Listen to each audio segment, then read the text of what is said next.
Hello दोस्तों, welcome back to my channel knowledgeable brain. और आज हम इस वीडियो में बात करने वाले हैं ई कमिंग्स की poem love is more thicker than forget के बारे में। दोस्तों, मैंने ई कमिंग्स की काफ़ी सारी पोएम्स अपने चैनल पे अपलोड की है, आप जाके मेरे चैनल पे देख सकते हैं। उनकी शुरुआत करने से पहले हम जानते हैं कुछ बातें ई कमिंग्स के बारे में।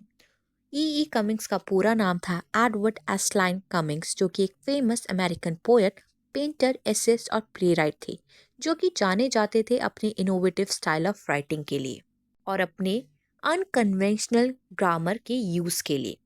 कि ये poem love is more thicker than forget का एक वेल नोन वर्क रहा है। पोएम में एक प्लेफुल, एक अलग ही यूज ऑफ लैंग्वेज है, एक अलग स्ट्रक्चर है।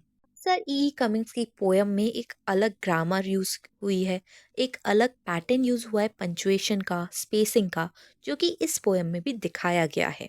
यहाँ पे जस्ट अपोजिंग कॉन्ट्रास्टिंग आइडिया जैसे कि थिकर, फॉरगेट, सेनर, मैटर, ऐसे वर्ड एम्फसाइज किए गए हैं ताकि ह्यूमन इमोशन की गहराई को और अच्छे से दिखाया जा सके। चलिए अब पोएम को हम लाइन बाय लाइन पढ़ते हैं और समझते हैं। पोएम की पहली लाइन में पोएट कहते हैं love is more thicker than forget. वो कह रहे हैं कि लव की जो फीलिंग है वो भुलाने से ज्यादा गहरी है। भूलना एक सुपरफिशियल एक्ट है, पर लव अंदर तक बस जाता है, इसलिए उसको भुलाया नहीं जा सकता। More thinner than recall. Love recall मतलब याद करना से भी ज्यादा पतला है, मतलब कि डेलिकेट है। याद करना एक स्पेसिफिक एक्शन है, पर लव एक फेंट है, ऐसी फीलिंग है जिसको हम कैच नहीं कर सकते, जिसको हम ढूंढ नहीं सकते अपने अंदर। कहते हैं more seldom than a wave is wet. जैसा हर वेव पानी से भीगी होती है, पर लव उससे भी ज्यादा रेयर और अनोखा है। हर वेव की वेटनेस ऑब्वियस है, पर लव यूनिक है और उसको समझना मुश्किल है। More frequent than to fail. पर लव फेलियर से ज़्यादा कॉमन है, क्योंकि हर जगह और हर तरह से वो होता है, चाहे हम उस पर कभी कभी ध्यान ना भी दें। आगे वो कहते हैं it is most mad and moonly. कह रहे हैं लव पागलपन के लेवल तक क्रेजी हो सकता है, और मूनली चांद जैसा भी, जो बिल्कुल ड्रीमी लगे, बिल्कुल मिस्टीरियस लगे।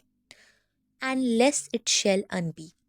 लव कभी खत्म या अनबी होने से कम होता नहीं है, मतलब ये हमेशा रहता है। एक बार होने के बाद वो इजीली खत्म नहीं हो सकता। आगे कहते हैं वो than all the sea which only is deeper than the sea. Love समुंदर से भी ज्यादा परमानेंट और डीप है, जो खुद ही एक मेटाफॉर है, एक गहराई का। और समुंदर जितना गहरा हो, लव उससे भी ज्यादा गहरा है। ये एक इंटेंस और इन्फिनाइट फीलिंग है। वो बोलते हैं love is less always than to win. Line का मतलब है लव कभी जीतने की बात नहीं करता, मतलब जीतना इसका पर्पस नहीं है। Less never than alive. पर लव कभी अलाइव होने से कम नहीं होता। जितना इंसान जिंदा है, उतना ही लव का एग्जिस्टेंस पक्का है। Less bigger than the least begin. Love शुरू होने वाले सबसे छोटी बात से भी छोटा लगता है, मतलब सिंप्लिसिटी में भी लव है। Less littler than forgive.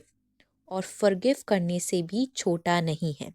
Love और माफ़ी दोनों ही इनफाइनाइट है और बड़े कॉन्सेप्ट है, जो कंपेयर नहीं किए जा सकते कभी भी। ये वो कहते हैं it is most sane and sunly. मतलब कि लव एक तरफ सेन, लॉजिकल है, और सनली, सूरज की तरह ब्राइट और लाइफ गिविंग भी है। मतलब लव बैलेंस करता है मैडनेस और क्लैरिटी के बीच। And more it can not die. और लव कभी मर नहीं सकता, ये इटर्नल है। But all the sky which only is higher than the sky.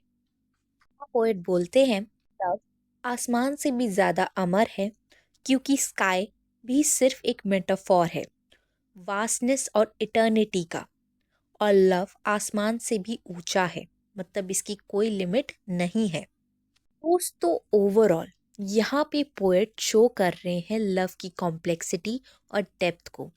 ये एक पैराडॉक्स है, मैड भी है, सेन भी है, मतलब पागलपन भी है, पागल नहीं भी है, डीप भी है और सब्टल भी है, क्लियर भी है और हर जगह भी है।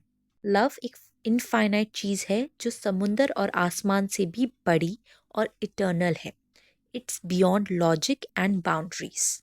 और यहीं पे ये पोएम ख़त्म हो जाती है। आई होप आपको ये पोएम समझ में आई हो। और वीडियोस देखने के लिए हमारे चैनल को लाइक करें, शेयर करें और सब्सक्राइब करना ना भूलें।